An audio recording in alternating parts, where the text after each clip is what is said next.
В межсезонье между Якутском и Нижним Бестяхом традиционно курсируют суда на воздушных подушках. Также, пока не встанет лед, на реке Лени связь между двумя берегами продолжат держать паромы. В какую сумму обойдется поездка на Хивусе, знает Дмитрий Тымыров. Суда на воздушных подушках Ленотранса начали в этом году курсировать из 203-го микрорайона. Здесь под жилкомплексом «Парус» поставили будку. Это для удобства горожан. Зал ожидания для пассажиров. Сегодня между столицей региона и Нижним Бестяхом курсируют 6 хивусов. С 7 часов, часов до 6. Ездите туда-сюда по наполняемости или Да, как? по наполняемости. На сегодня сколько стоит тариф? 1000 рублей. И вот сейчас в межсезонье вообще спрос есть или нет? Или сейчас Конечно, как-то есть, так? спрос есть. Людей много ездит.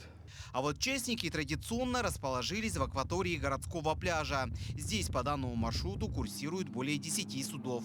Стоимость проезда, как и у Ленотранса, у них 1000 рублей. По их словам, цены у них вырастут уже со следующей недели. Сколько это будет, от комментариев отказались. Между тем, по маршруту Якутск из местности Даркалах до Нижнего Бестяха до образования ледовой корки будут ездить и паромы. Как отметили в региональном министерстве транспорта, они будут осуществлять свою деятельность до конца этого месяца. Всего привлечено 12 единиц паромов. Работает по наполнению. Предварительно у нас, исходя из сложившейся гидрологической обстановки и прогноза погоды, у нас принято решение, что переправа будет работать до 22 числа. И дальше ежедневно будет корректироваться, исходя из погодных условий.